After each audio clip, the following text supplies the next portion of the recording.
Kim Jong Un, इनके बारे में तो आप जानते ही होंगे।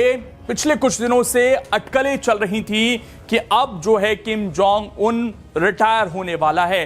कुछ लोगों के लिए ये राहत भरी खबर थी, लेकिन अब इन अटकलों पर लग गया है विराम और किम जोंग उन जो है अब और ज्यादा घातक हो गया है और कैसे रशिया से इसकी नजदीकी लगातार बढ़ रही है, इसको आज समझने की कोशिश करेंगे। नमस्कार, बहुत स्वागत है आप सभी का। मैं हूं आपके साथ लोकेंद्र त्यागी और वीडियो को आखिर तक जरूर देखिएगा और ये बताइएगा कमेंट कर कि क्या किम जोंग उन अगर रशिया जैसे देशों का साथ उसे मिल जाता है तो फिर दुनिया में ये कहीं ना कहीं एक नया वॉरफेयर जो है वो छेड़ सकते हैं। क्योंकि खबर क्या है, पहले आप खबर जान लीजिए।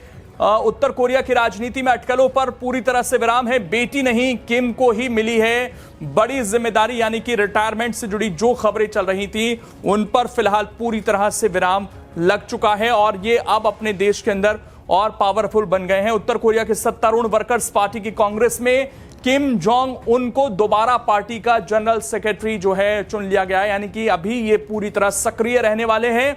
और इस फैसले के साथ ही हाल के महीनों में चल रही अटकलों पर भी विराम लग गया है, जिनमें उनके बाद उत्तराधिकारी को लेकर जो है चर्चा थी। माना जा रहा था कि इस बार उनकी बेटी को जनरल सेक्रेटरी चुना जाएगा, लेकिन ऐसा हुआ नहीं है। राज्य मीडिया के अनुसार हजारों प्रतिनिधियों ने सर्वसम्मति से किम के नेतृत्व पर भरोसा जताया। हालांकि जिस तरह का देश है वो नॉर्थ कोरिया, वहां पर जनता के अधिकार बहुत सीमित हैं और जो ये चाहेगा होगा अंततः वही। लेकिन ये कहने के लिए है कि वहां पर क्योंकि ये एक मांग आई कि इनको ही अभी संभालनी चाहिए जिम्मेदारियां, तो इस तरह की बातें निकलकर वहां से सामने आई हैं। लेकिन अभी अपनी बेटी को भी ये सत्ता देने के मूड में व्यक्ति नहीं है, ये साफ हो गया है। पार्टी कांग्रेस पिछले गुरुवार से चल रही थी और रविवार को चौथे दिन यह निर्णय लिया गया। पार्टी ने कहा कि किम के नेतृत्व में देश ने अपनी परमाणु क्षमता को मजबूत किया है और किसी भी बाहरी खतरे का सामना करने की ताकत हासिल की है। रिपोर्ट्स के अनुसार आने वाले 5 वर्षों में सैन्य और राजनीतिक लक्ष्यों को और आक्रामक तरीके से आगे बढ़ाने की बात भी जो है इसमें कही गई है। ये स्पष्ट रूप से बता रहे हैं कि परमाणु शक्ति हमने हासिल कर ली है और अगले 5 सालों में इसको और ज्यादा बढ़ाने का प्लान है। और नेतृत्वकर्ता कौन होगा?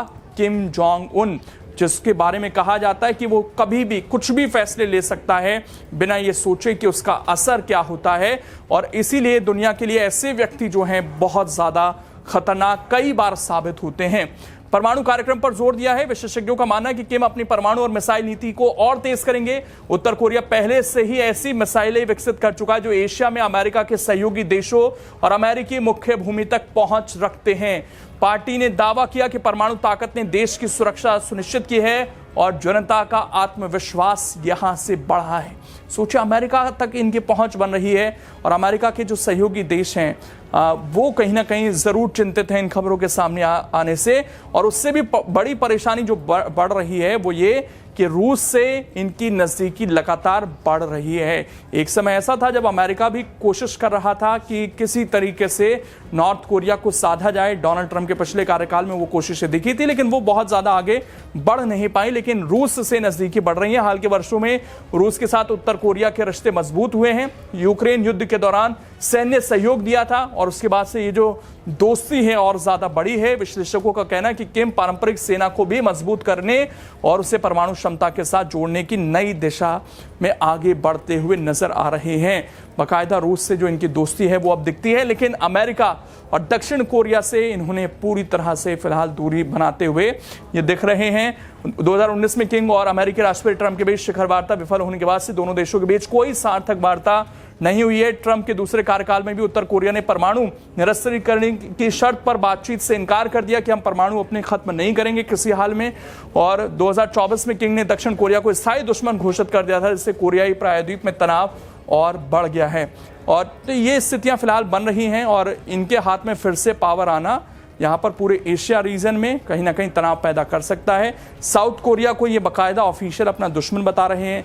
जापान जैसे देशों को भी ये खतरा पहुंचा सकते हैं। तो अब ये जो आगे की इनकी रणनीति होगी, क्योंकि ये फिलहाल पूरी तरह से सक्रिय रहने वाले हैं।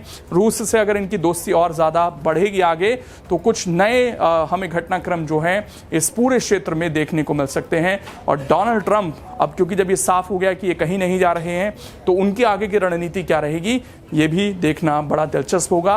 बाकी इस पर आपकी जो भी राय कमेंट कर जरूर बताएं। अगर आप ये वीडियो YouTube पर देख रहे हैं तो हमारे चैनल को सब्सक्राइब कर बेल आइकन दबाएं और Facebook पर देख रहे हैं तो हमारे पेज को लाइक